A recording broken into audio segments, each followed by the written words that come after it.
Hey, smart chiropractors. Welcome to the Smart Chiropractor Show. I am your host, Dr. Jeff Langmaid. And today's featured guest, we have somebody that I am happy to call a friend, a fantastic chiropractor, and a good businessman to boot, Dr. Alan Miner. Alan, how are you doing today?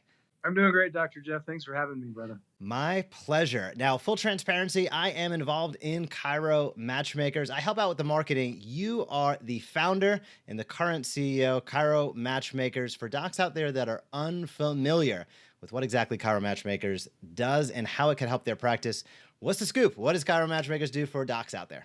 We're a staffing company is the simplest way to put it. It didn't start that way, but we're a staffing business now.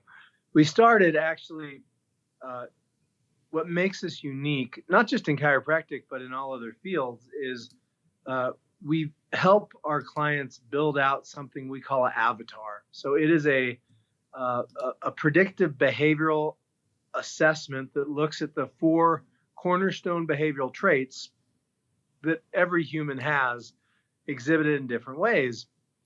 And early on, I have several clinics, and I noticed this translated really well between my most successful clinics and those that failed that I had to close the doors on.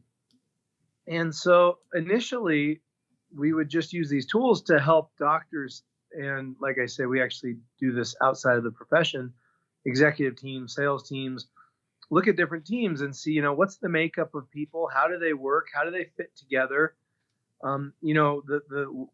The logic behind this, the premise behind it, Jeff, is really simple. I believe, and I've seen it play out time and time again, that diverse teams make up the best teams. And not just diversity in how people think these days, be it ethnicity, age, background, faiths. That's a big part of it. But then also your behavioral diversity.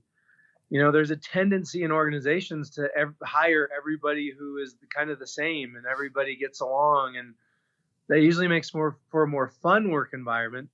But those usually aren't the teams that really quickly grow and scale a business and really execute well on what they're trying to build. And so, we're not all things. And so you need to find experts on your team that exhibit and have these different behavioral traits and strengths as who they are. And so we found in chiropractic clinics that was really, really important. And so I would do these consults for people, different friends who, hey, I'm on my 3rd associate doctor in the last year. Can you help me out? Hey, I'm on my 4th front desk CA. Can you help me out? And it just kept, after each round, I'd get almost every call, somebody'd say, can you help me find that person we identified that I'm missing? And I was like, no, I don't do that. And I think it was about the 50th time, literally, I went, maybe I need to figure out how to find these people we're talking about, because that would be the whole service. So that's really how Chiro Match Makers was born and evolved. It was born to solve my problems in my clinics.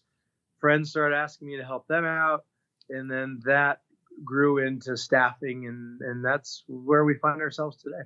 And I've been fortunate to see it from the inside and the evolution. I'd love to dive into the specifics of the process. But before we do that, staffing and team issues are a consistent challenge in way too many chiropractors' practices and other businesses as well.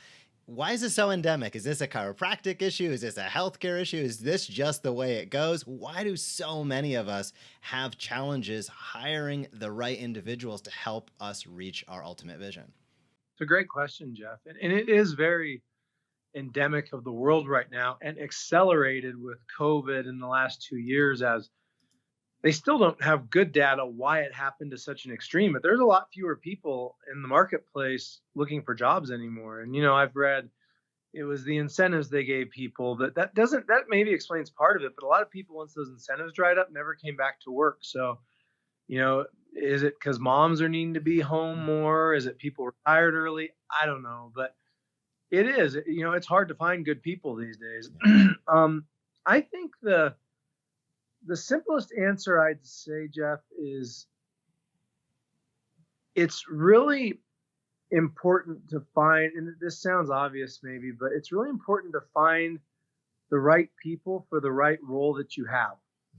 And because especially chiropractors, but other health industries too, we're not expert hires. You start a clinic and just all of a sudden that's like this side thing you've got to figure out.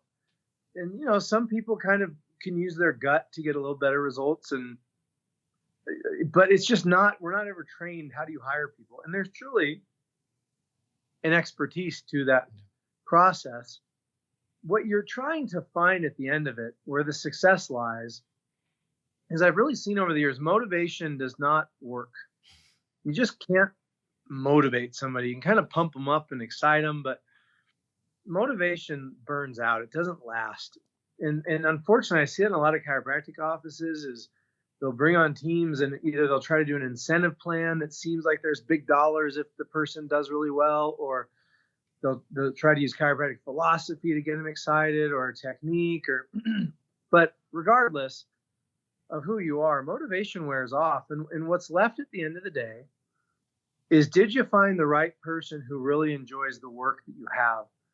And so there's a lot of layers. That sounds simple, but that implies that a chiropractor or any business has taken the time to truly define what is the role this person's doing, what is their job description exactly, and what is the behavioral makeup of a person who would really excel at that role. I'll give you two kind of extreme examples in a chiropractic office. You have a front desk person who's greeting people as they come in. You generally want somebody who's pretty outgoing and happy.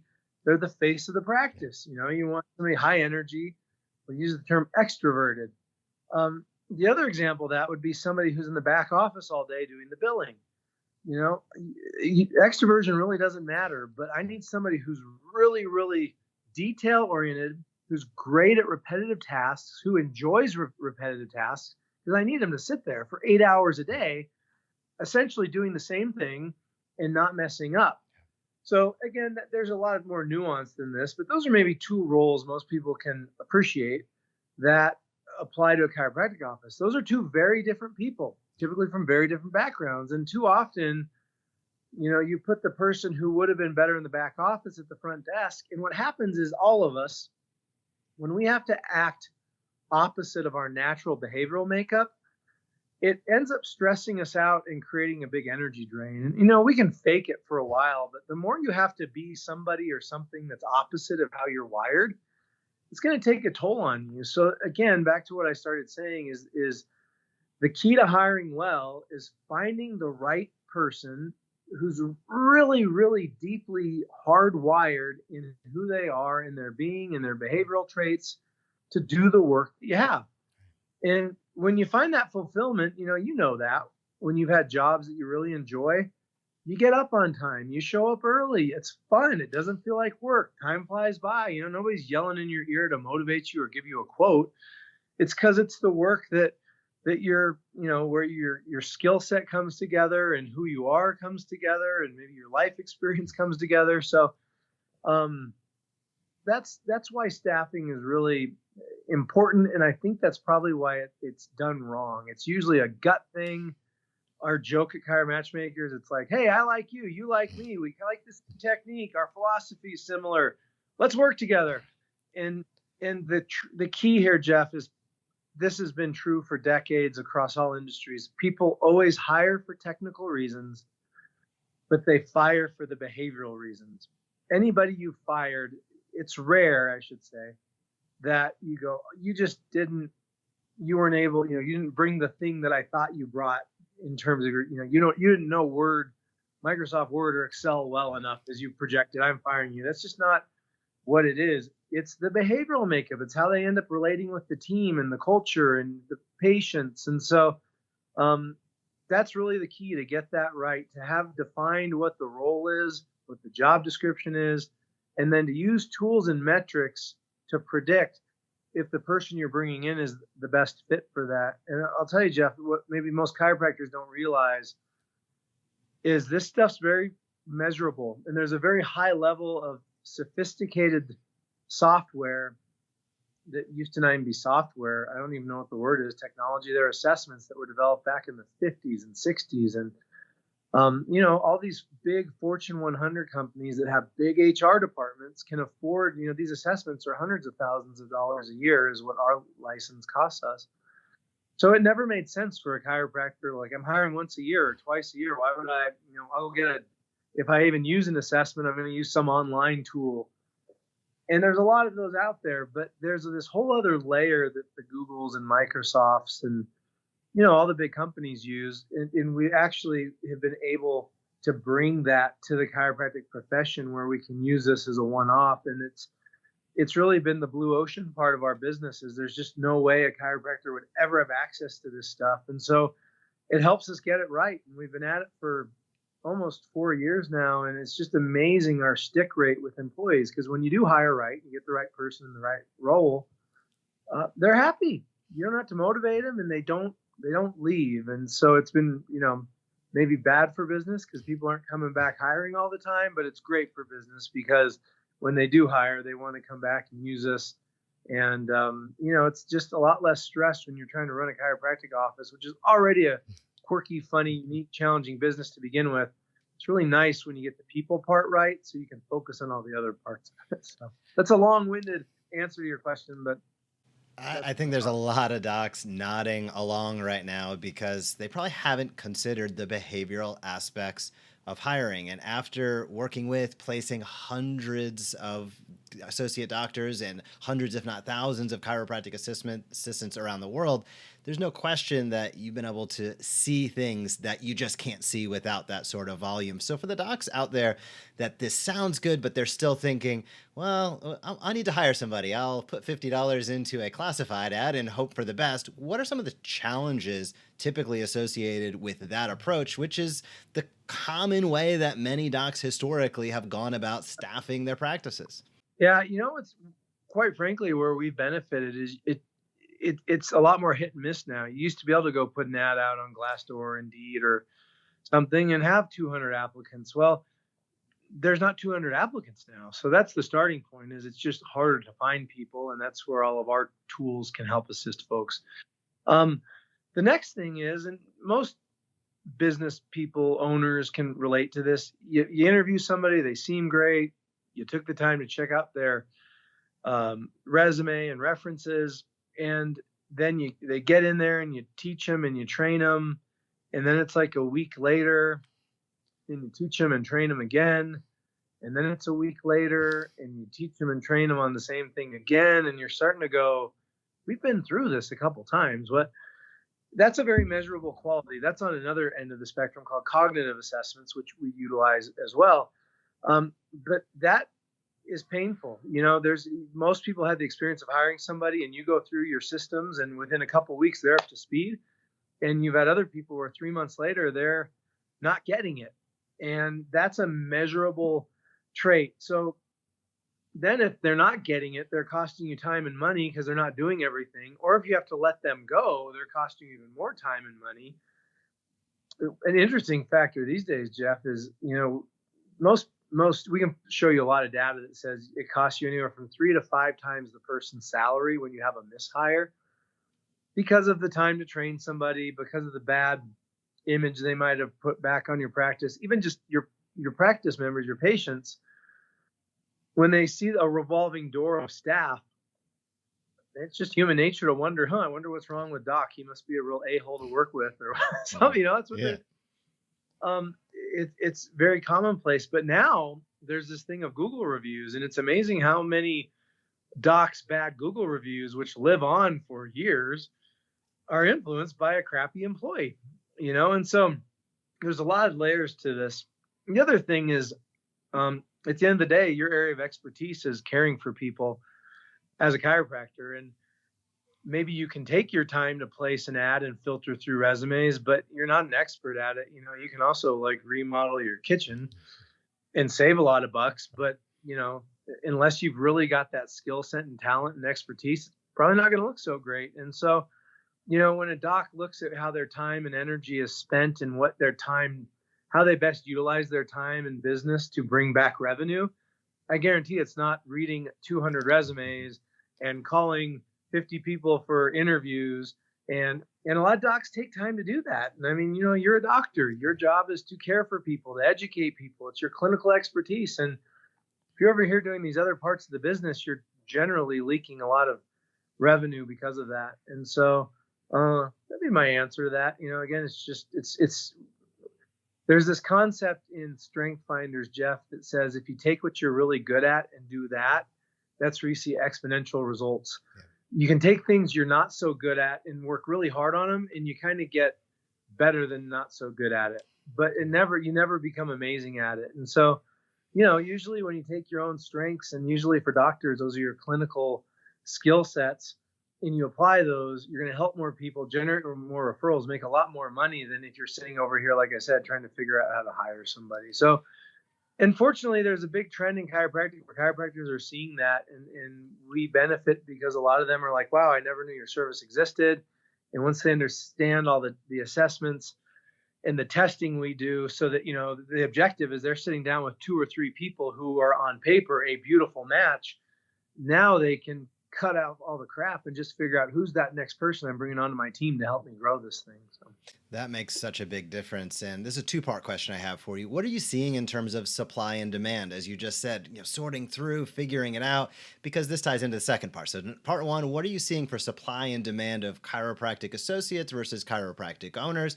And then the second part of that is, we've all heard the phrase chiropractors eat their young. How has supply and demand impacted creating a good financial relationship between the associate doc and the practice owner? And how are you thinking about that these days?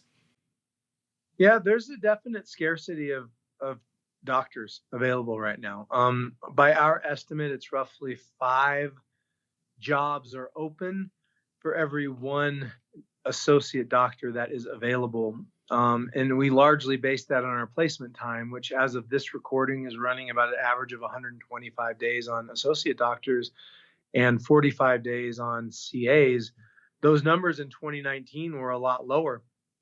It's taking longer time to place people because there's not as many people out there available to place. So that scarcity, just like, again, I'll date myself with the Ukraine war going on. It's hard to get gas, so gas prices are going up.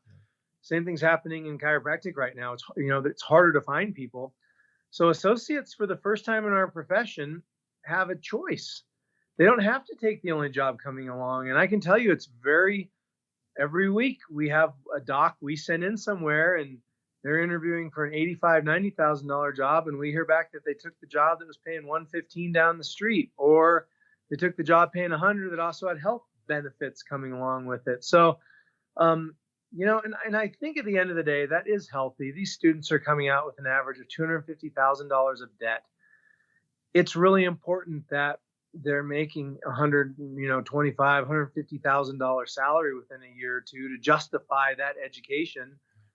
And so I think we're seeing an evolution in chiropractic because of that. There are still a lot of docs that call us and, well, I paid my last associate $40,000 or $50 or $60. And it's like, well, it's just, there's just Google or do a search on any search engine of other jobs in your area, and you'll quickly see there's typically a lot more higher paying jobs in your area. And if there aren't, it's usually because you're in an area where nobody wants to be. So then you got to pay more to entice somebody out to it. So supply and demand is what I do like about that, Jeff, is a person can live off of $100,000, $125,000 and actually have a comfortable living.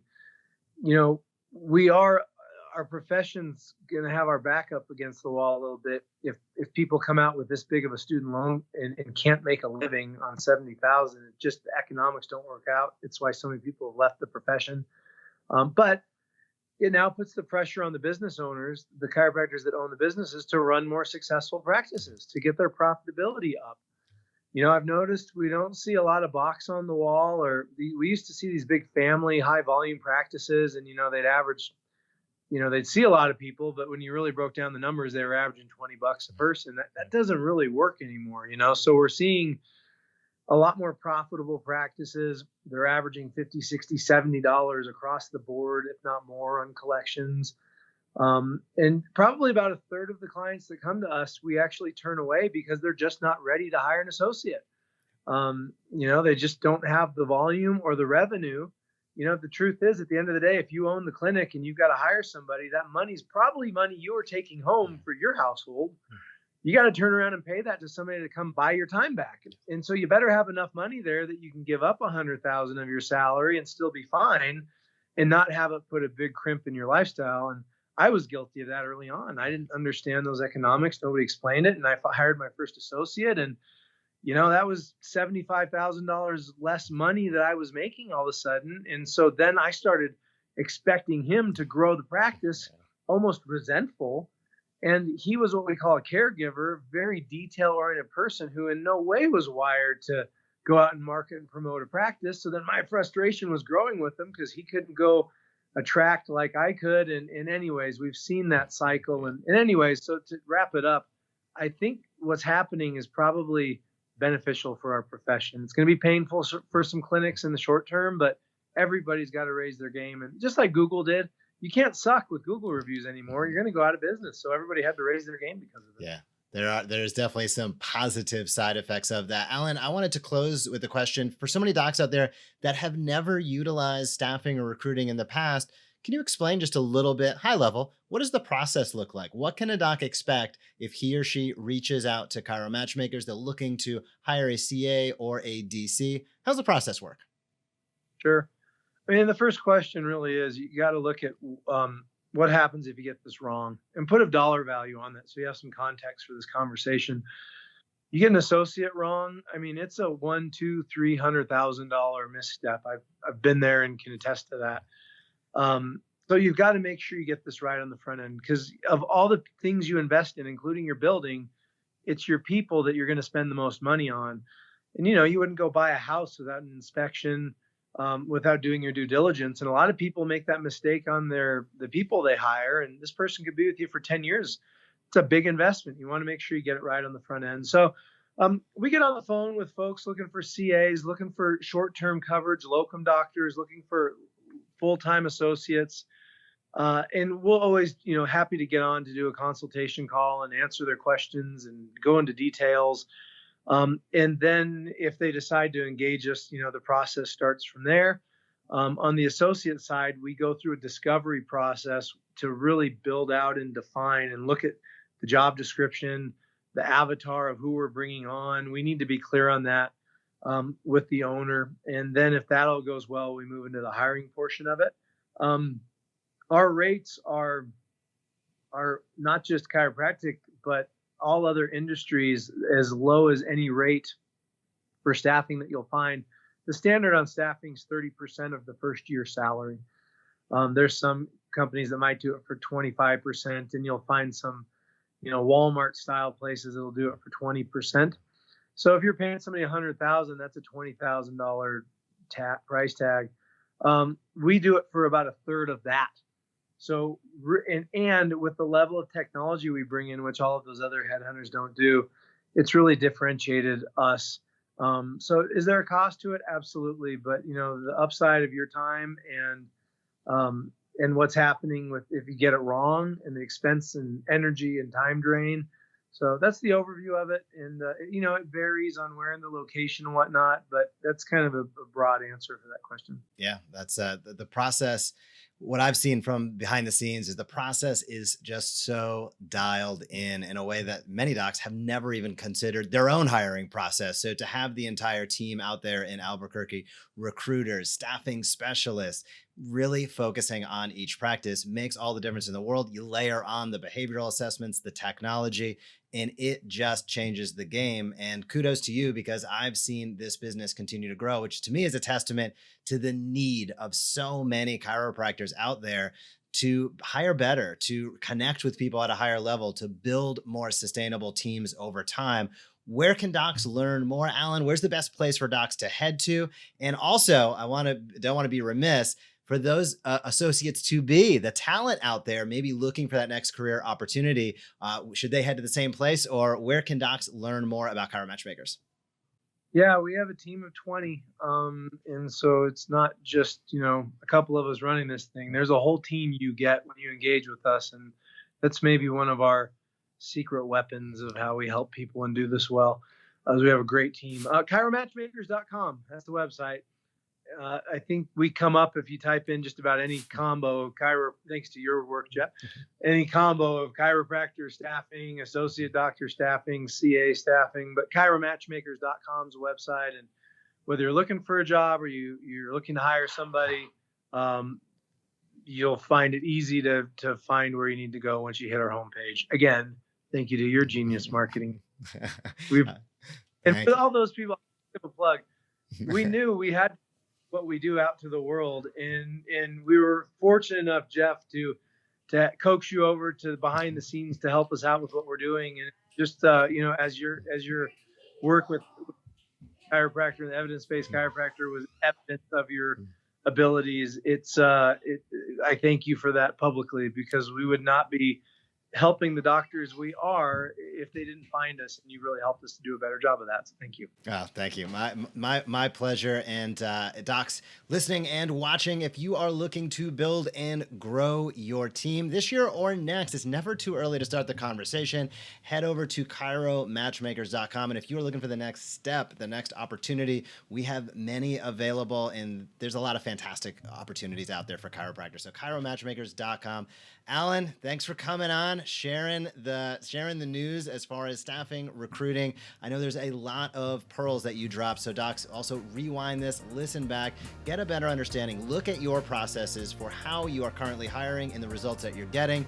And I have a sneaking suspicion there can be improvement, and if you believe so as well, head over to chiromatchmakers.com. Alan, thanks for coming on and chatting today. Thanks for having me, Dr. Jeff. Have a great day.